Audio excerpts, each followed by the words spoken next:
After sitting with Hollywood for 2 hours, she is reformed to a Christian woman, quits her job at the strip club, Okay. and then proceeds to, All right. act a party with us. Father, I'm sorry. Is that how we're starting today? Welcome to Listen. I'm Balls. I'm Jay Hollywood, and had to bring it back. My boy Charles. Charles, welcome back. Afternoon, evening, good morning. Why did I start? Fuck. You're back, man. You're back. How's it feel? Listen, I very much enjoy doing podcasts. Yeah, Our first one was good. that was fun. You know, you hit me with a couple curvers, and I was like, you know what? That was cool. That was the whole thing. Like I had to make sure that you had no idea what That was was cool. going on. That was cool. You know, I felt like I was like a little psych sesh. I was like, oh shit. You were definitely thrown off a few times. Yeah. Well, today it's my turn. my That's turn. what I'm afraid of. Honestly, not really. I actually have a nice list of questions that I wrote down because I wanted to be prepared. How do you feel about that? I'm fine with that. That's great. That's great. I am realizing right now, though. Did you lose them questions already? No, I got them right here. When we did our first episode, we both called the Super Bowl. I had to do it, man. And I said I just felt some type of way. This was off the. This isn't on the board, by the way. This is just like, I remember we had that in our first I one. called that. I said in my heart, I thought the Chiefs were going to win. Did I want the Chiefs to win? Fuck no. But at the same time, people need to understand the Chiefs just had a team that no matter what, they weren't going to lose. And you can't even blame Jalen Hurts. Come on, man. Let's just get down to it. That motherfucker balled out. He should have been the MVP of the game. Even though they lost, he should have been the MVP. He should have, and I say this, he should have been MVP of the league. I'm still back and forth with that, but for that game, Him and Patrick Mahomes, absolutely. But even Patrick Mahomes, he deserved his MVP. yeah. He absolutely did. You know what? I'll even go on the record and say this. Andy Reid deserves that fucking MVP. Yeah. He took the fact that we were beating them on both sides of the ball in the game, in the first half, and he switched it. We didn't change anything. We didn't change the way we were playing defense. We obviously kept the foot on the gas on the offense. But Andy Reid changed the way they were attacking us both on when they had the ball. So we're not even going to talk about the flag? But everybody, Is it a real flag? Yes. dude, everybody I'm talking to is going, they did this, Dude, did this. it was a It doesn't real fucking matter. flag. Dude, the game was the game. They threw the flag. It was supposed to go in the Chiefs' favor. That's what it was. They didn't throw the flag all fucking game. Lane Johnson Why? could have been false starts. Like, they let so much of that game go, and they picked right then and there. That's what it is. They called it, and everybody's like, you got to be kidding me. Only thing that bothers me, Only one thing? the only thing about that is, why do you call the flag with a minute and 48 seconds left? Why do you call the flag right then and there? Well, Please explain that to me, because I'm trying to figure out that play probably happened 15 times that game. Why do you call the flag in the last under 2 minutes? If that flag doesn't happen, it's either a tie game or we score a touchdown. There is no doubt in my mind that if that flag doesn't get thrown, we have what? How many overtime Super Bowls were there? I don't recall, actually. Probably a handful, maybe 10. I don't If know. that flag does not get thrown, we have a completely different game. Do I believe we have a different outcome? I don't know about the outcome, but a different. I don't know about the outcome, but I'll tell you what, we go into the overtime with how much momentum? Yeah. With everything. And if we win that toss, Whole different game. Yeah, I know. Trust me, man, a lot of people in the shop are pretty pissed off. Everybody all week was just, they were down. People weren't showing up for their appointments. It was remember rough. that. It was rough. Listen, and I'm going to go on the record and say this. Jay's been my barber for some years. if you are so upset about a football game that actually means, I don't want to say nothing to you because these fans, listen, I'm a victim. fan. You're a victim of this. Even Lenny's a victim of this. We are such diehard fans of the sport.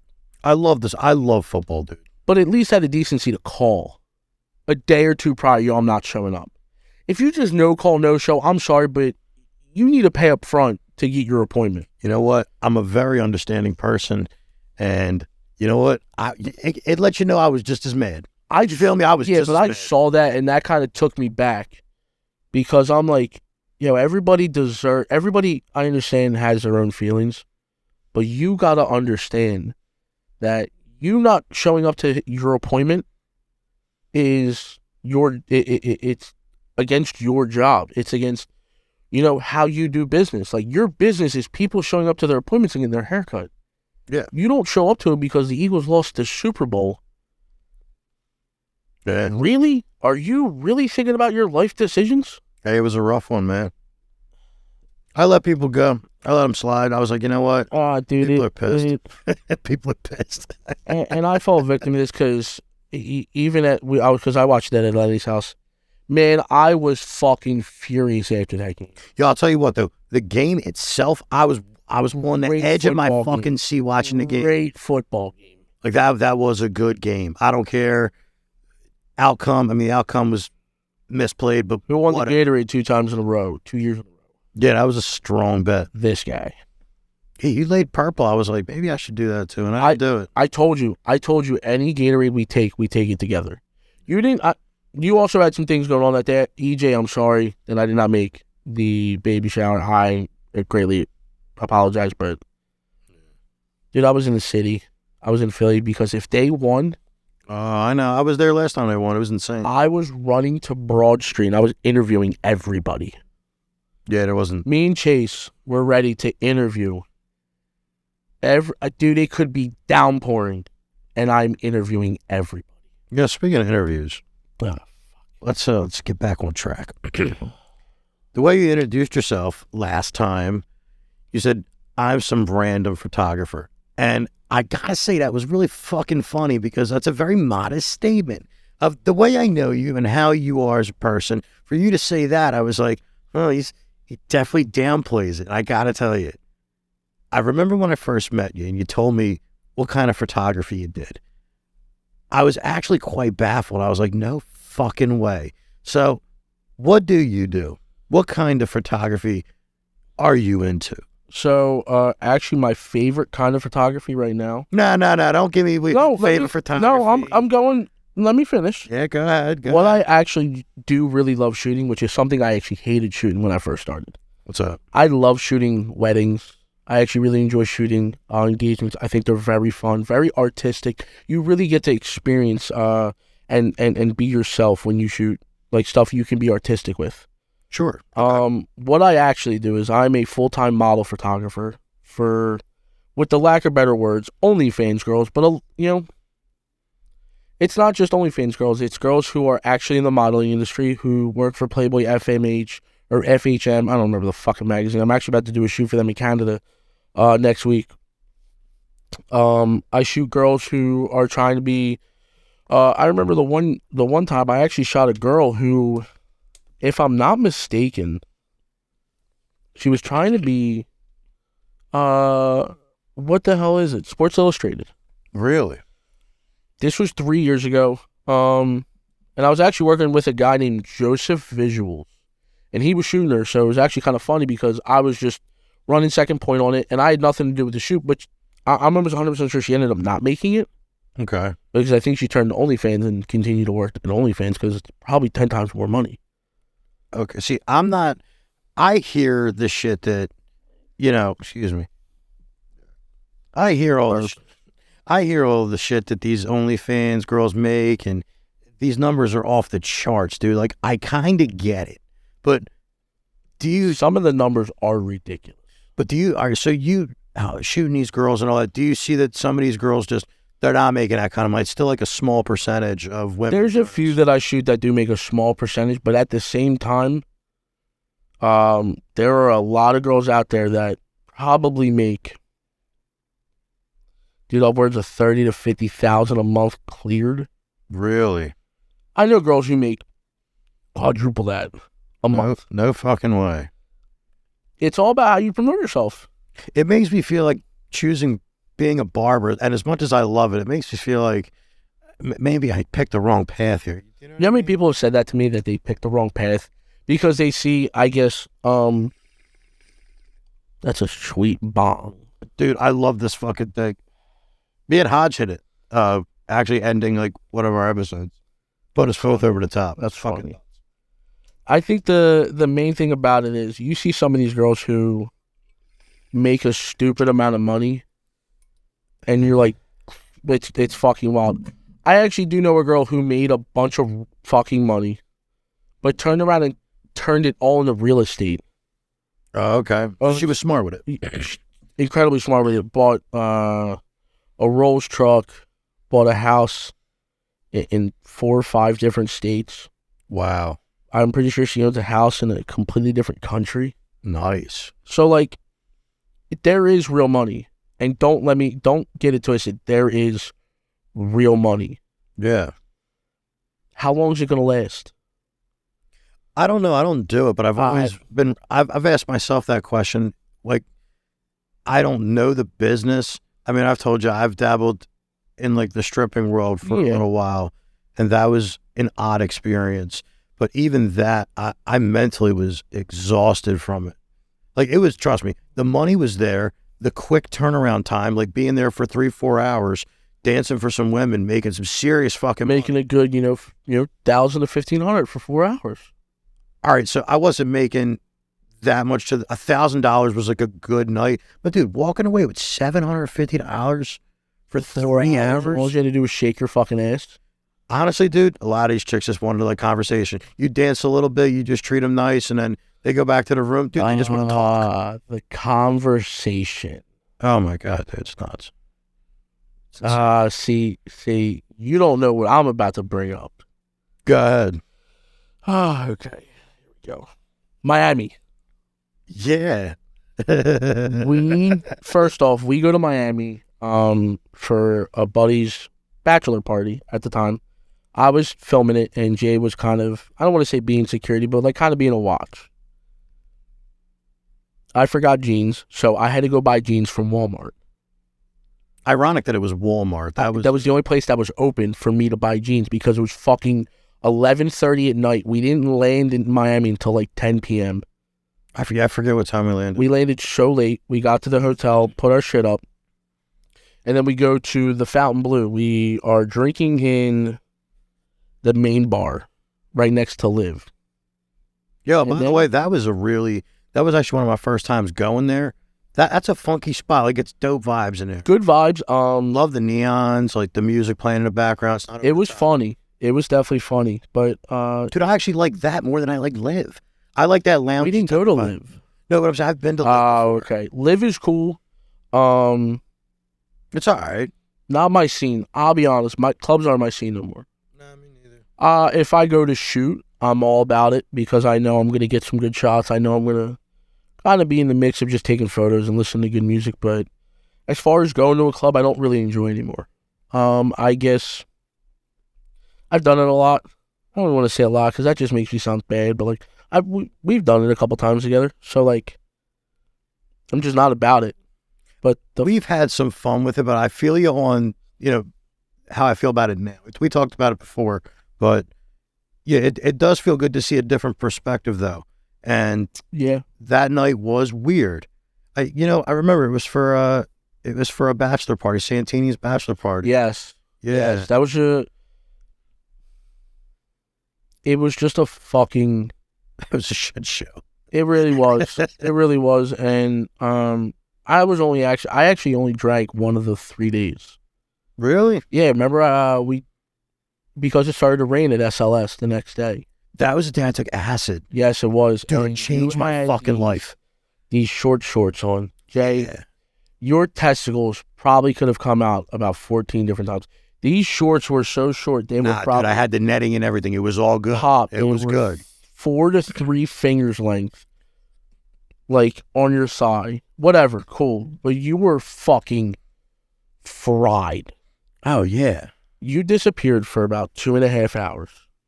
And that was the 2.5 hours that it didn't rain. You come back, you grab this. I hope I stole the video. You grab this big bottle of Grey Goose, you shake it, and then you start shaking. Then it starts raining. So I put my camera gear away. And Santini was like, yo, just go have fun. Like, it's cool, whatever.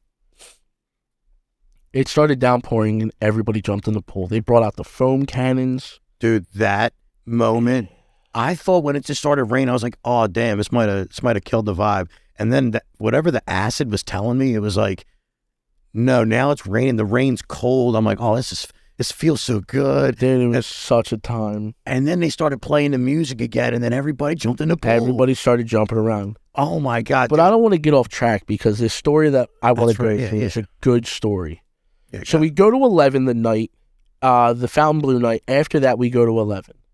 And if anybody who doesn't know what 11 is a club, but it's also a strip club, but a weird one. So we're sitting at the booth. There's probably like 12 of us. This stripper, excuse me, let me rephrase that because I don't like using that. This dancer comes over to Jay. Vixen, Donner, Cupid, Donner. This woman comes over to Jay, grabs his hand, and pulls him away. So I'm like, oh, cool, whatever, no problem. It's about 2 hours later. By this time, it's like 6 or 7 a.m. Was it that long? It was late, dude. It was fucking... Dude, I wanted to cry. She quits her job after speaking with Jay for 2 hours in the room, whatever they use. I don't know what they use at 11. It was just a regular room. A regular room. After sitting with Hollywood for 2 hours, she is reformed to a Christian woman, quits her job at the strip club, and then proceeds to, like, act a party with us. Fine, cool. We get up to leave, and she's acting like she's, like, going to the places we're going. You turn to her and say, nah, not tonight. And we just get in a fucking Uber and bounce. Oh, my God. I just relived that in my head. Vividly remember your face when you come out. We get to the hotel. Dude, I can't see straight. I'm so tired. You said, and I quote, I did justice today. I made a stripper quit her job. Jay, that was one of the first times I've ever heard a stripper quit her job because you spoke to her. Do you want to know what really happened? Truthfully? I'm afraid to ask. Nah, dude, trust. Hear me on this, right? It all started when I met up with my buddy, and he got me like a little bag of Coke, you know. And you know me, if I do a bump, I start fucking talking 1,000 miles an hour. So I didn't want to fucking go up there and spend any fucking money. I'm like, yo, I'm not into this. I've lived in this world. I've done this for a while. Like, I don't pay strippers. Like, I'm sorry. And she was like, well, just come up. And I'm like, I really don't want it. She's like, well, come on. The first 5 minutes is free. And I'm like, you know what? Anything for free. Sure. So we start sitting there. She starts dancing. And I'm like, I'll be honest. Like, I'm not trying to be rude, but you got to show me something I haven't already seen. Like, for me to feel like I'm even getting some interest out of this. And I was like, hold on 1 second. So I pulled the fucking blowout and I did a quick bump. And then after I did that bump, I just sat there and she's like, can I have a bump? And I'm like, yeah, sure. So she hits a bump. 10 minutes later, I don't know what the fuck we were talking about, but the guy comes in the room and he's like, hey, you guys okay in there? And we're just sitting there looking. I'm like, yeah, we're good. And I'm sitting there, I'm like, wait, hold up. Yo, am I getting charged for this shit? You know what I mean? That's what I'm thinking. Oh, my fucking God. Dude, I'm sitting there like, yo, I don't want to be here. Like, and next thing I know, she's like, no, you're good. And I was like, no, like, are you sure? Like, because I'm actually enjoying the conversation. I don't know where it went, but I was just telling her, I'm like, why are you stripping? Like, your head's not fucked up already from it? Like, I told her, I was like, yo, my head was starting to get fucked up from doing it. Like, it's such an alternate reality. Like, how long did you, let me ask you this. You danced, obviously. How long did you dance and where did you dance? I forget. I'm pretty sure you told me, but where did you dance? A lot of times I did it at Trilogy. There was a spot called 1942 in Philly. It used to be like an underground spot, private parties. It was weird. Like I had like a stint with it. Why? I don't know why. But yeah, just to keep it 100 with you, you see certain like types of atmospheres with it and things, and you're like, yeah, that's just not for me. Like I found myself the first like once or two times doing it, I was like, yo, that was so fun. You know what I mean? I don't know, it's kind of like a liberating feeling. Like you kind of just, you go there to just kind of just show off a little bit. And it's kind of like when you get a reaction from women and they're like, oh my God, this is great. It's like, that's kind of dope. But then you get to a point where it's like, you see some of these women and they're like the most innocent girl in the world and they just want to be talked to. And next thing you know, like they want to start grabbing your dick. And I'm like, yo, aren't you the one getting married? And you just see like that there's this like inner, like, I don't know, this like inner freak in them. And I'm like, damn, like this is fucked up. Like I didn't even picture this from you. So it actually started like fucking my head up, like of like my perception of women. And I had to like at some point stop because once I started doing coke. I started drinking more, like just to get through it. Cause I'm like, I don't like how I feel doing this, but it was really hard to not, like on a decent day, I can make like $700-800. Like your good weeks, you can make $1,500 if people are throwing money. And it's like, it's tough when like that's 1, 2 nights, like 6 hours a week total. You made like maybe $3,000. It's tough to not do that. That's tough, man. Yeah, I remember you were explaining to me that you did that, and I like looked at you. I'm like, Hollywood? Yeah, it was weird. Stripper? Like you stripped? Yeah. I commend you for it. I'm very confident in myself. I think I do need to lose, a good amount of weight, but that's just me thinking that. But like, at the same time, it's like, I commend you for it. I think it's fucking hysterical. Yeah, but that's how the whole Miami thing went down. Like, all the guys were there. They're like, yo, what the fuck were you doing up there? I'm like, yo, coke talking.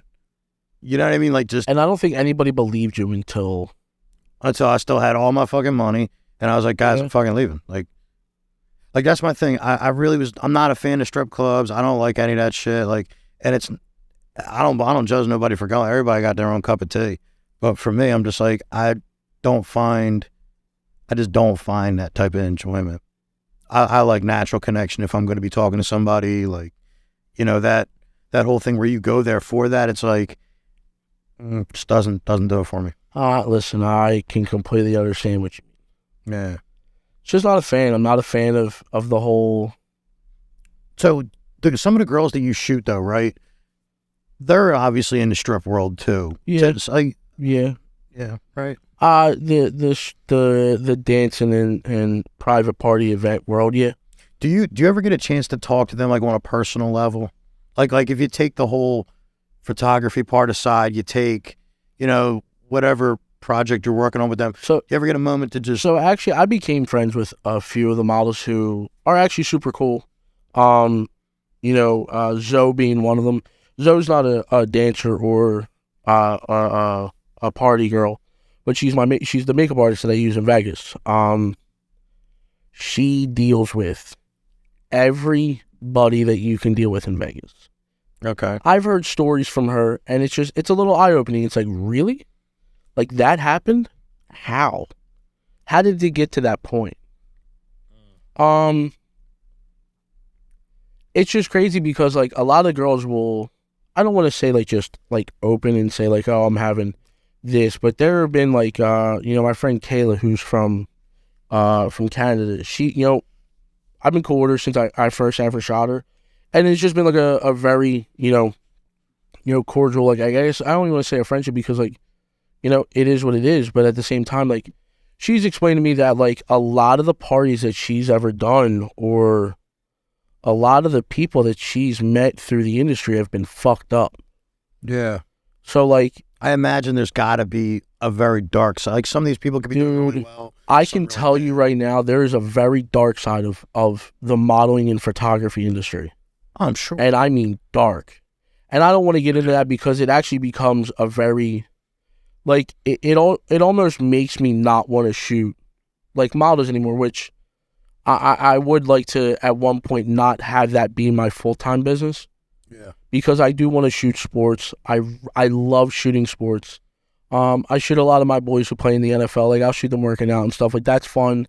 But I want stuff that like I don't know. Like I want to drive my business to be a circle of photography, not like one or two like genres. Sure. Yeah, absolutely. You want to expand a little bit. So I want to. That's why I've been doing, more weddings and engagements. Me and Eleni have helped me not just expand, but like I've built my website completely different. I've done my website now. It looks nothing like when it first started. So like I showcase more beautiful images.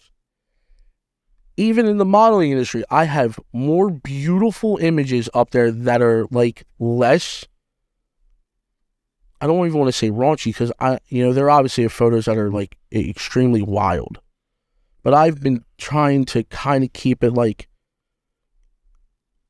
to the normal eye, like you see a bikini photo or you see a normal, let's say you go on Victoria's Secret and you see, I want to keep it that esque.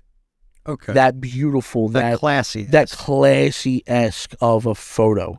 Can I ask you a question? Go ahead. Are we referring to what your material is now?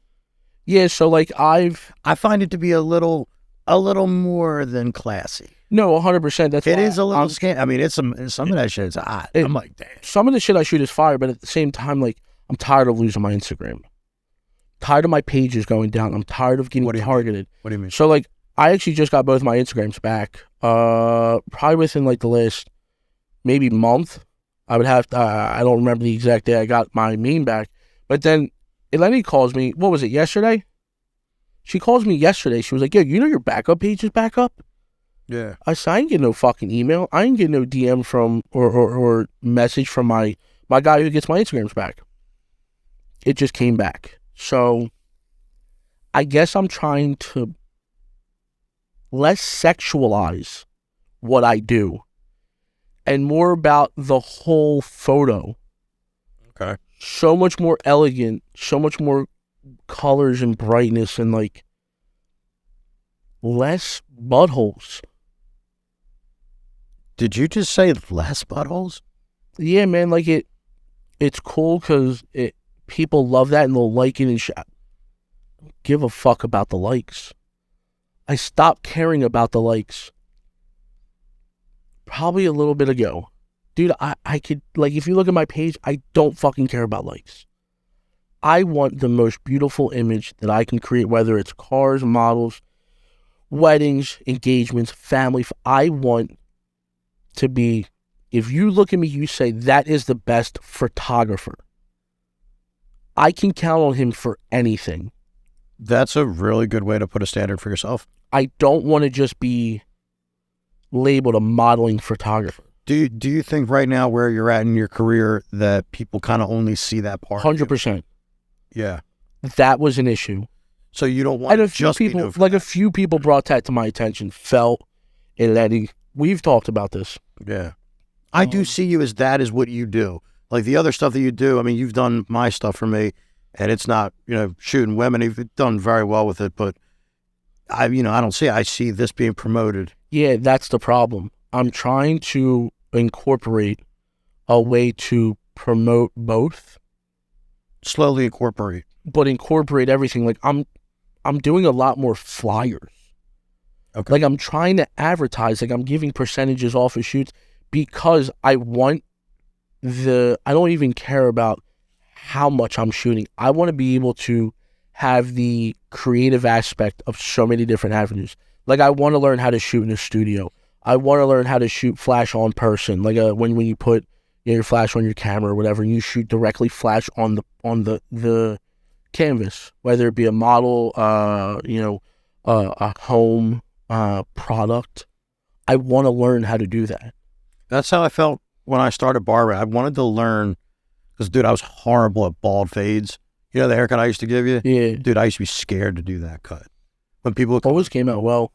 Oh yeah, after years of fucking practicing it, 100%. stop being a little bitch about it. I was like, I used to push all the ball fades off to my boy Brandon at the time. I was like, yo, Big, you want to hook him up? And he was like, yo, man, when are you going to ever do a ball fade? And Rondell, my boss, was like, yeah, look, you got to learn to do a ball fade or just, you're not going to be good. So but I wanted the experience and I wanted to learn. I wanted to be the best barber, just like you're saying, photographer. And That's the thing. I don't want to be labeled anymore. I've been labeled for the last 4 years. Can you, what do you mean by I've been labeled a modeling photographer.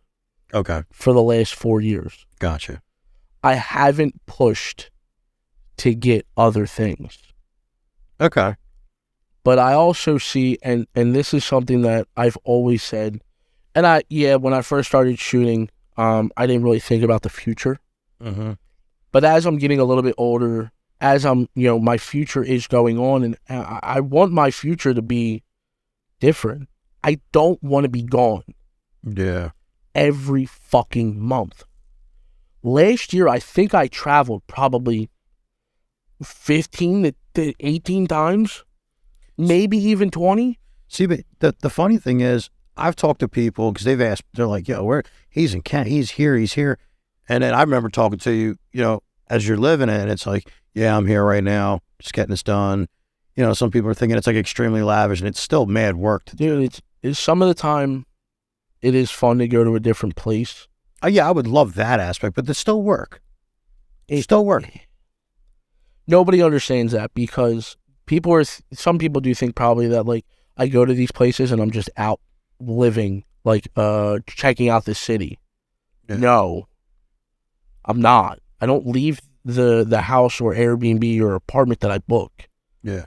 I just work and I stay there. I don't explore. Yeah. Because I'm sorry, I enjoy exploring with somebody. Yeah. So like it never really triggered me to book like a day or two or make time in the schedule to do things. Like Eleni and I have gone to Vegas 2 or 3 times. Something like that. She's over there. I don't know how many times. I'm waiting for her head shake to let me know if we went 2 or 3 times. Yeah, see? But we've gone to, okay, so we did Vegas. The one day we got absolutely fucking slaughtered on frozen drinks, and I started gambling. Ooh, what kind? I think I had a cherry, and she had a cherry. Yeah, we both had these cherries. You talking about the fucking giant? Nah, we didn't get the tall boys. We got these octane drinks, like the fucking Hurricane from Fat Tuesdays. Yeah. Dude, they're dangerous. But we were just having fun. And then we did a couple things, the last time we saw the 7 Magic Mountains, which is a bunch of rocks that are colored. I would much rather work a little bit less, adventure with her, than be working every single day in a different city. My priorities have changed 100%. Most people in entrepreneurship have to make turns eventually. I had to turn. I was talking to Hodge about this. He turned, and we all have to pivot, being entrepreneurs. And it's funny because the majority of people that see somebody that has their own business, it's like, it doesn't really matter like what that person has. It's like, what is that person doing? A lot of times, when me and Hodge were talking about it, the discipline to actually keep this shit going is really fucking tough. Sometimes I do wish like I just had a 9 to 5 and then I would have this much time to live my life. And I'm like, but it's a crock of shit. I said the same thing, but I don't think I can have anybody as a boss. I think that's my biggest problem is... You're a creator. Dude, I love creating. Just like when I did Kellen's shoot. Yeah. Eleni was with me. Dude, I took probably 15 photos of her. They were just... Yo, by the way, real quick, I'm sorry. Dude, is your ass fucking hurting right now? No. I got to put a fucking cushion on this fucking thing. Nah, dude, they're actually kind of comfortable. I got this thing right up the fucking center of my ass. You gotta turn... I'm turned. I'm sideways. What are you doing? You doing? Dude, I'm like turned, yeah. Okay, yeah. Yeah, it's a little different. Yeah, it's not... But when I did Kellen's photos, love that shoot. We did it when he proposed to Mara. Yeah. That was in the middle of Center City.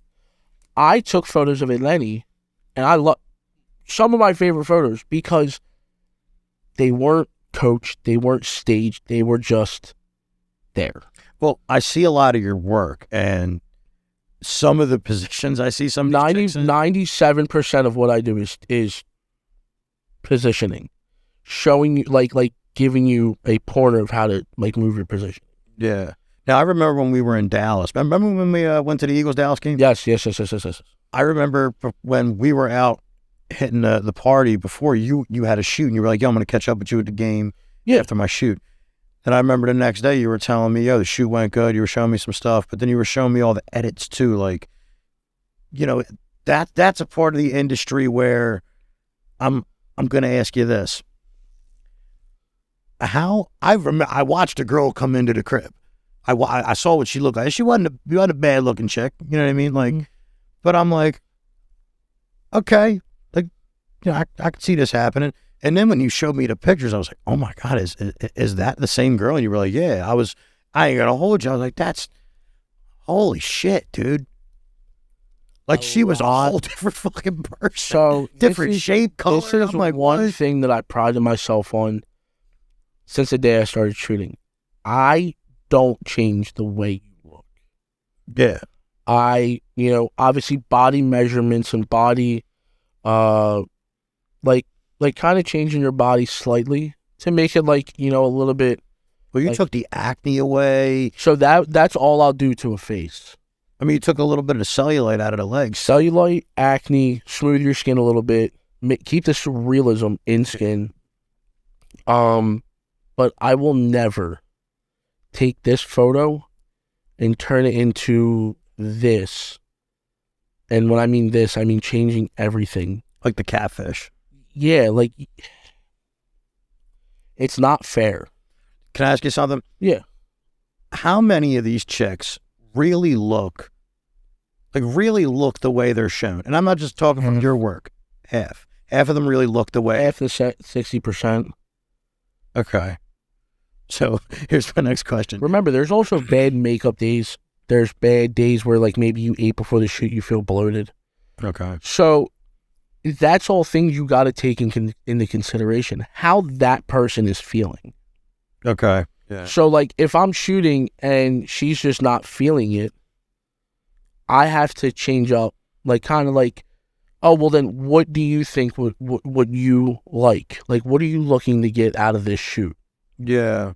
Well, it's their request, right? Exactly. How does that work?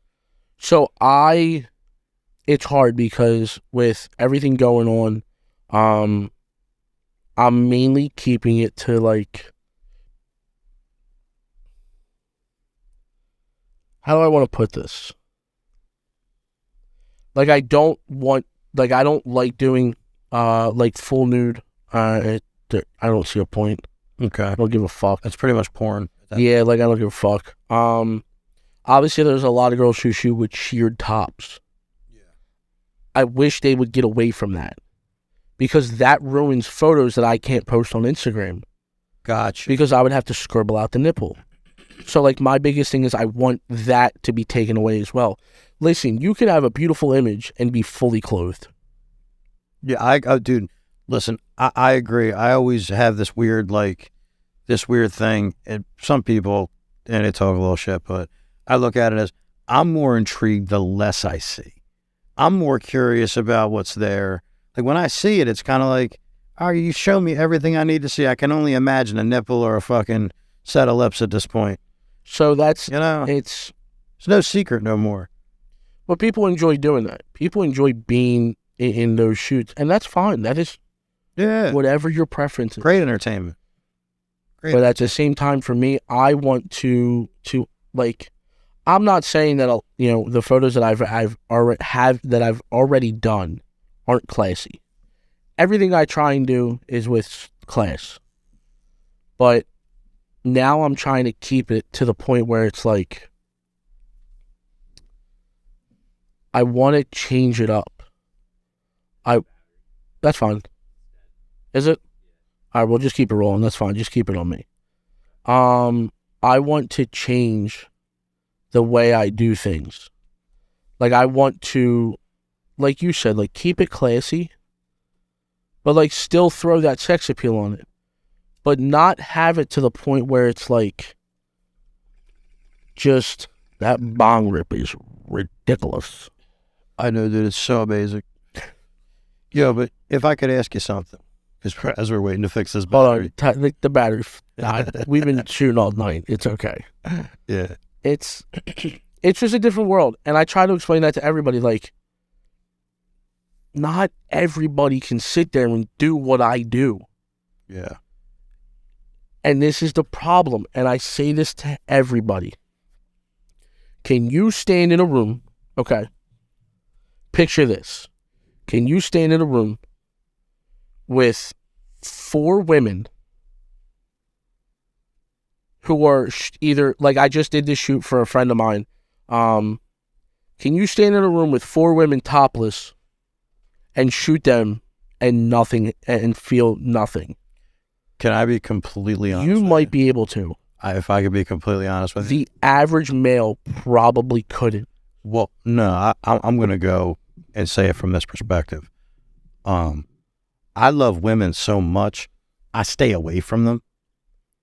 You feel me? Like I know I love women. Like I just like to stay away from them.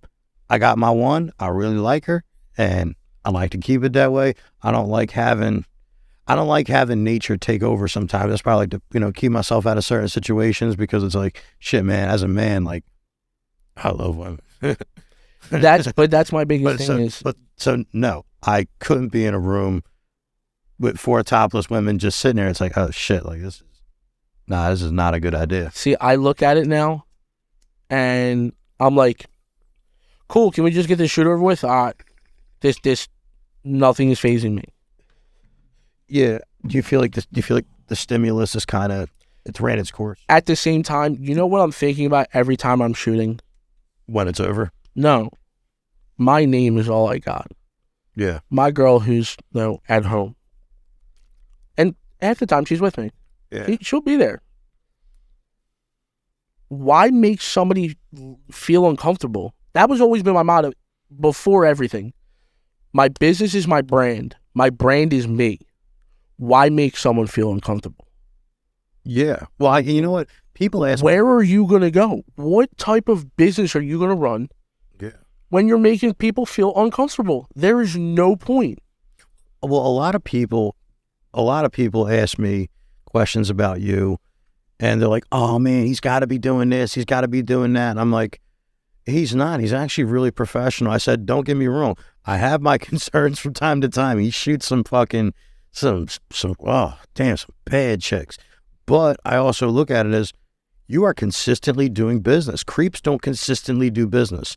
They don't get an opportunity. They get flagged. And it's, one thing I actually really respect about how you do business is your professionalism.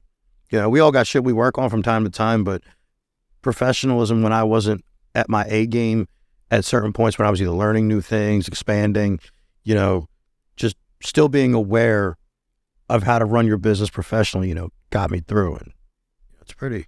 That was the whole thing that I wanted to keep, is the professionalism when I am in the room and my camera is shooting. Even after, keep that professionalism. Like, wait, I do have a question for you though. Go ahead. So I want to go back on my list. We kind of actually did talk about this. We've had conversations about everything, about my entire career. So here's one, because I know I was going to forget this shit. Who's the most famous person you've shot so far? I mean, I can give different genres. Go ahead. Give me your top 3. Top 3. Fuck. And then I got another one as a follow-up. Are we talking models or in general? Give me your top three famous people. Doesn't matter. Surprise me. Jelly Roll was one of them. Jelly Roll and Bunny is a combined thing. Okay, that's one. They're some of the most famous and greatest people I've ever met. Okay. Chris Young, country singer. Okay. I shot him at the Jelly Roll concert in Nashville. That was amazing. Okay. Next would either be Brandy Gilbert or Christy Mack. Okay. But like, I can give genres, because I can give you 3 very famous models. Yeah. And I can give you 3 very famous performers. I can even give you 3 very famous football players. True, yeah. So, like, obviously, Jalen Hurts, Lane Johnson, Matt Pryor, Nate Hagberg, or Herbig. I'm sorry, I always say your name wrong. That's incredibly apologize. Rodney McLeod, Corey Clement. You got an interesting resume. T.J. Edwards, Alex Singleton, Miles Sanders. So I'm gonna lead into this real quick. Go ahead. Because I feel like I know more people you shot. Who was your favorite person to work with? Okay, so if I'm going artist, it would 100% be Jelly Roll. Okay. Without a doubt. Easiest artist I've ever had to shoot in my entire life. Okay, cool. If I'm going football player, one of my best friends, Matt Pryor. Okay. Cool. Easily. It's a ball. Easiest and favorite model to shoot, just because I know them and we work very well, is Zoe. Okay. Zoe's just easy to shoot. I don't think I just shoot. It's just very easy to shoot. I also really enjoyed shooting Christy. Very easy to shoot. Very simple. She knew how to pose. She knew what complimented her. Yeah. There's still an art to this thing. Exactly. Even with Tucci. I shot Tucci and it was simple. Okay. There's been a lot of people who I've shot that were very easy to work with. That's interesting. Very easy. Nice. And you get those clients by continuing to just grow as a person and as a business. Yeah, I agree, man. I mean, it does show, man. It does show that, you took nothing and made it into something. And it's like, it's awesome to see that you want to keep growing that. And, Bill, it's fucking awesome, dude. And it's something that I've been watching you do for the last few years. And it's like the few people that I've had on so far, like, I love to see where they're going. We've talked about it plenty of times. I do have a little bit of a complex where it's like, I don't really want to be around people that don't want to be going somewhere interesting. And it doesn't have to be nowhere crazy, but it's like creatively, like, have a life for yourself. Like, make something really for you. So we'll just do the job. So not just me and you, but me and Elaine talk about this a lot. Like, what are you after? Are you asking me or? No, that's what I'm saying. Like, that's what the questions that we've had a little bit of conversations about. Like, where am I taking my business? Where am I going? What am I going after? What is my angle? And I actually listened to a quote. We actually both listened to it when we were laying in bed. It was Matthew McConaughey. He did his Oscar speech. Oh, the 10-year speech. Exactly. Yeah, I love that. You are chasing, who do you want to be in 10 years? Yeah. Well, I want to be the person that I'm chasing 10 years. And then the next 10 years, I want to be the next person that I'm chasing. And you're chasing yourself to always do better, to always accomplish more. Absolutely. You will never beat the person you are chasing, but you can damn sure get close. Because if you beat the person you're chasing, then who are you chasing next? Yeah, I do love that quote. I've always listened to like that uplifting type of shit because, I mean, how it is. It does. It's just a little bit of a depressing road. Like sometimes when you're accomplishing, the high is there. When you're not fulfilled yet, there's a mild depression until you reach the goal through patience and consistency. And it's like, oh shit, then the high is back. And then it's like next one, now the depression's back. It's like, where's the roller coaster of like right now, I'm not happy with where I am, like as a business. Okay. I'm not at all happy. And I got into this like funk. Like I ended up getting sick last week. Didn't want to do shit. Yeah. I've had those days. But now I'm like working towards it. Like I'm getting back in it. Like I'm looking at more things. Like, it doesn't necessarily have to be like when I do accomplishments and when I do goals, it doesn't necessarily need to be in my business life, with the with everything going on. Like we just painted our room. Yeah, look good. Accomplishment. Look good. We just painted, or we just put up shelves. That's a fucking accomplishment. We put up fucking bifolding doors to the closet. I'm getting excited about building shit. Yeah. Like my life, yeah.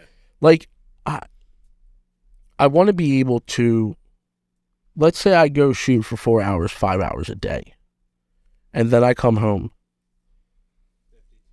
All right. Yeah. So, like, I want to come home. We cook dinner, cool. But then we're building something. We got a project. We got something different going on because, you've seen all the Legos we've built. Oh, yeah. Dude, I get such fucking enjoyment just sitting there. I'll put on like a stream, and Lenny will either be watching the stream with me, or building a Lego. Dude, I think it's fucking nuts. So, relaxing. You go from literally shooting supermodels and all these different shoots, and then it's like your downtime, Legos. That's such a reality, dude. I love that. You know what it is, man? A lot of people get lost in what they do for a living. A lot of people get lost in losing what they enjoy every day. I see people. And I had a lot of growing to do over the last, 10 months. A lot of fucking growing. A lot of understanding how life works. A lot of understanding how, just everything works.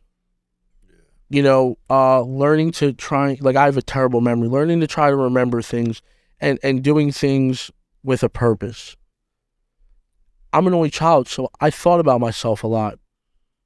But, like, I had to stop that. It took some things, and it takes a lot of understanding that I need to own up for what I do. And there's been a lot of things that have happened over the last year. But now's the time to really get down and just start life. Yeah, it's on you, man. You know that. It's on you. And that's the biggest thing is, it's almost cliche, but, like, as an only child,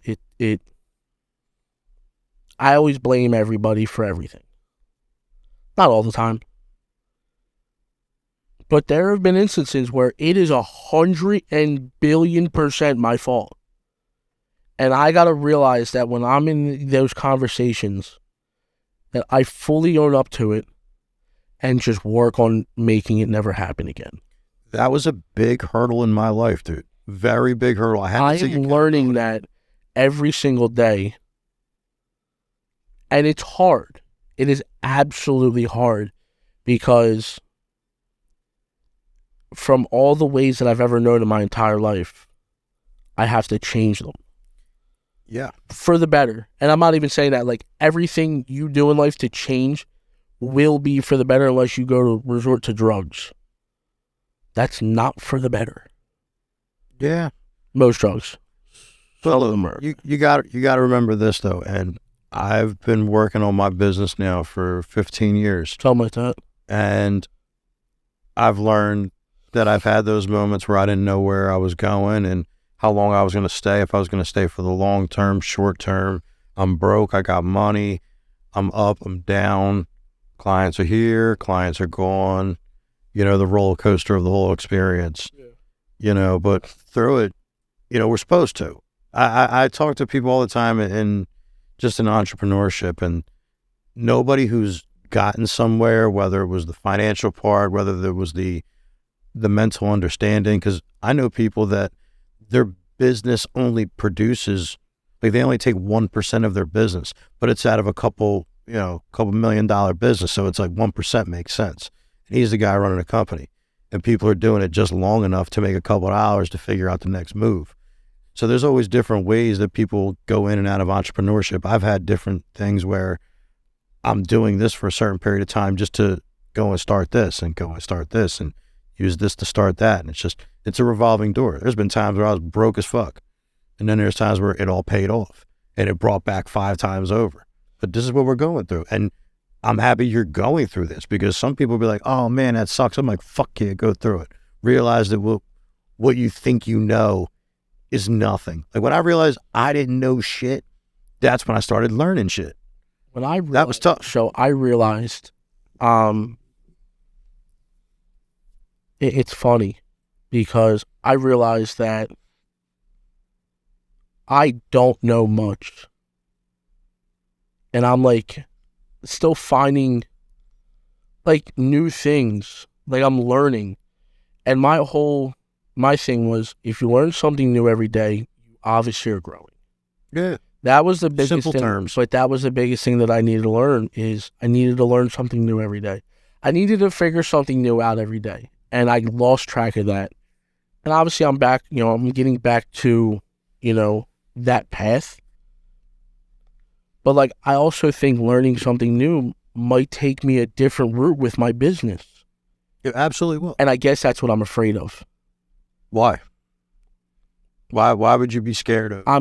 You know what the funny part about, because you obviously know I'm very good with a camera. Yeah. Petrified when I'm put in a weird position. Petrified. Yeah. When I shot my first wedding, I was absolutely scared shitless. Did I know I was going to do a good job? You're absolutely fucking correct. I was still petrified. Like because Tyson used to say. I love being, I like being comfortable. Don't we all? But putting me in an uncomfortable position has gotten me some of the biggest, I don't want to say contracts, but some of the biggest shoots I've ever done in my life. Yeah. You put me in an uncomfortable position, yeah, I'm going to win. But goddamn, am I going to be fucking scared the whole time? Yeah, but guess what? Isn't that the beauty of it, man? The risk reward. We take a risk to be uncomfortable, and then the reward is what it is. But if we're not uncomfortable at all, then there's no reward. I think that's why I need to start being more uncomfortable when it comes to work, when it comes to shooting, because I need to figure out how to get it done no matter what. Well, I know you will. And I got mad faith watching your business grow over the last few years. I appreciate that. That if you maintain the same course of action, that it will proceed. And like I said, I'm 15 years in. I had years where I was like, is this it? Yeah. You go through this period where it's like, is this really what I'm doing? Am I going to be behind this barber chair? But it's like, but I love it. But I want to do my art. I want to talk to people. I want to preach a good word. You know what I mean? Have my fun. Like I wanted to create my version of life. And it's tough when you have to physically create it. And it will put you through those thoughts, Yeah. But those thoughts are what grow, man. Like I said, we've talked about this before, we evolve. And I think the anxiety of evolving really is just us being scared of the rewards. 100%. Because I love this shit, dude. But, I appreciate you coming on. We'll wrap it up today. We'll definitely get another rap session in soon. Yeah, 100%. But, ladies and gentlemen, thanks for tuning in. We'll see you later.